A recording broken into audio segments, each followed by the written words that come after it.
Now we are coming to a new topic, immunodeficiency diseases. We have immunity, whether it is a natural immunity or acquired immunity. We have immunity. Natural immunity, right from the birth it is there.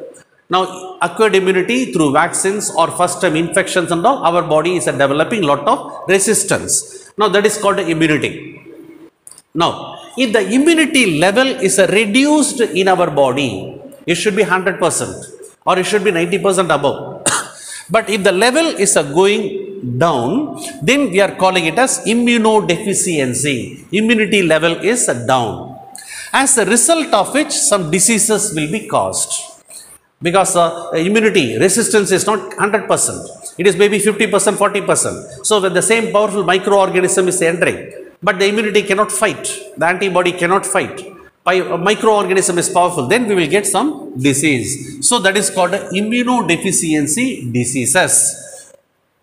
Failure of one or more components of immune system, that means our immune system is failure, not acting properly. The memory may be lost or the power of the antibody will be reduced, like that. The failure of one or more components of immune system, that is the reason for immunodeficiency disease. Primary immune deficiency. Now primary immune deficiency is caused by genetic developmental defect. When the child is developing, genetically some defect will be there in the child, as a result of which the development itself will be defective. At the time, the primary immunodeficiency will be present. Secondary immunodeficiency is caused due to radiations. Now after the birth, maybe up to certain age of the child, the development of immunity, everything is perfectly normal. But imagine that the individual is facing some radiations, exposed to some radiations, using cytolytic. Cytolytic means some chemicals which are spoiling the cells, that is called a cytolytic, and immune suppressive drugs. Sometimes immune suppressive drugs they may consume. Because of all these things, the immunodeficiency will be there. That is called a secondary. That is after the birth, after some period of time, the immunity level is gradually going down, maybe due to the radiation or due to using the chemical of cytolytic, or immune suppressive drugs will be taken. So that sometimes doctors will also suggest, don't consume some medicines very often without doctor's suggestion. Sometimes some medicines will reduce the power of immunity. Now these are all reasons for immunodeficiency. Now we are coming to infective immunodeficiency disease. Now infective, some microorganisms enter into the body and the microorganism is reducing our immunity level, as a result of which we are getting some other diseases. That is called infective. The best example for infective is AIDS. Now capital letter only we have tried, AIDS. What is the expansion for this? Acquired immunodeficiency syndrome. It is the expansion for that. AIDS is caused by the infection of HIV. Now it is a type of virus. What is the expansion for HIV? Even HIV also we have to write only in capital letter. Human immunodeficiency virus. Human immunodeficiency virus, that is HIV. Now it is caused by the entry of HIV into the individual's body. HIV infect and destroy T helper cell. For example, one human individual, HIV is entering into the body. First what it is doing is, it is destroying helper T cells. The helper T cells are very important for the production of antibody. Okay, so these helper cells are destroyed. They are nothing but white blood cells. They are coming under lymphocytes, one type of lymphocytes. So they are called helper T cells. Already I told you what is the meaning of T cells. These are the lymphocytes which are matured in the thymus gland. Thymus gland is present above the heart. So they are called T cells. They are helper. They are helping our body producing antibodies and all. So helper T cells, they are destroyed. Automatically the immunity level will go down. Now B cells are not stimulated. Only T helper cells will stimulate the B cells. So B cells are not stimulated. So no antibody production. So once the antibody production is stopped, the immunity level is going down. Now we will take how the infective immunodeficiency diseases are caused. Okay. Now we are going to see Now this is the usual condition, normal condition. What it is happening in our body, we have to see. This is the helper T cell. Now this is the helper T cell, white blood cell. It is a type of lymphocyte. It is helping us a lot. Now helper T cell. Now it is stimulated by the microorganism which is entering. Okay, it is a normal healthy condition. It is. Now immediately this helper T cell will stimulate the B cells.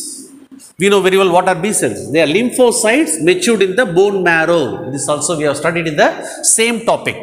So B cells are stimulated. Once the B cells are stimulated, then the B cells will produce the antibody, suitable antibody according to the microorganism. So that is a normal condition. So we are developing immunity. Once antibodies are produced, immunity will be developed. Now we will take the next one. HIV infected condition. Suppose one person is infected by HIV in his body. What is happening? We have to see. This is the T helper cell. Okay, helper T cell. Now this T cell is already affected by HIV. So this infected helper T cell cannot stimulate the B cell. No stimulation of B cells. B cells are not activated. So these cells are destroyed. So the B cells are not activated. If the B cells are not activated, antibody production is stopped. No antibody production. If antibody production is not there, immunity level is going down. If the immunity level is going down, any other microorganism can attack the person. We are coming to the structure of HIV. Okay, the structure of HIV. Human immunodeficiency virus. Now this HIV is very microscope. All viruses are seen only under electron microscope. They are also called very microorganisms. They are called subcellular. So many things we are telling. Now this HIV is enveloped virus. It is having additional protective covering. That is called enveloped virus. So what is the main virus? We will take the structure. Then where the envelope is present, that we have to see. Now this is the actual envelope of the virus. This is the virus envelope. Okay, this is a virus envelope. Now this is normally any virus is having a protein coat. Okay, the protein coat is called a capsid. Okay, that is called a capsid protein or capsid. In the virus lesson we might have studied about it. Now this is the virus. Now one more coating is also present. It is also capsid protein. Inside also it is present. Both are. Okay, in this inside the virus, 2 strands of RNA will be present. 2 strands of RNA. Now that is also in the virus lesson we have studied. Any virus is having only 2 components. One is outer covering called the protein coat. That is called a capsid. The second one is any one nucleic acid, either RNA or DNA. Now this is having a protein coat. Along with that RNA, 2 strands of RNA will be there. No DNA. 2 strands of RNA.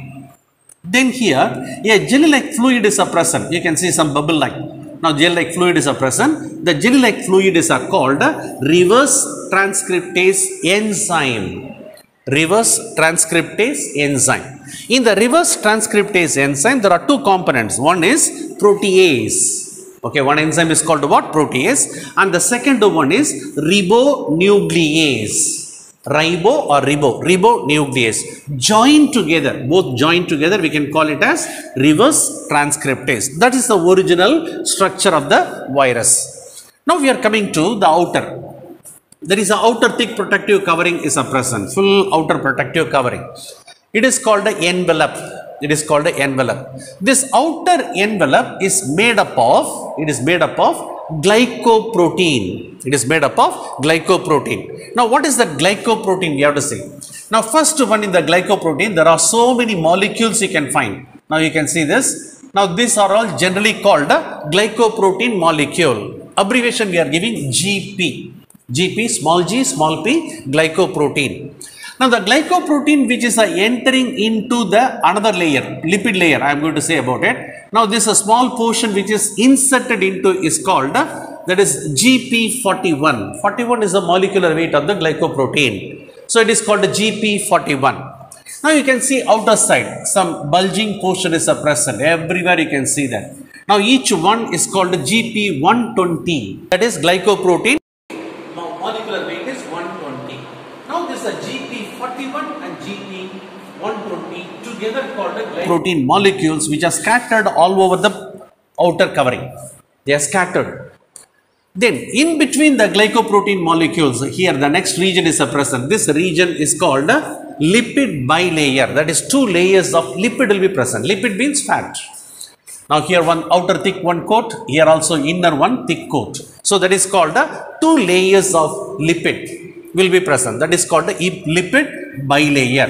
So the lipid bilayer and the glycoprotein molecules join together form outer envelope. They join together form outer envelope. Then one more point, the two strands of RNA are present inside, I said. That is two single stranded. Always RNA is a single strand only, but in our labeling it is given two single stranded RNAs. Okay, so don't get confusion with the single stranded. That is, RNA is having only one strand, only one line. That is called a single stranded. Okay, two single stranded RNA. DNA is having two lines, two layers. That is called a double stranded. But this is only two single stranded RNA.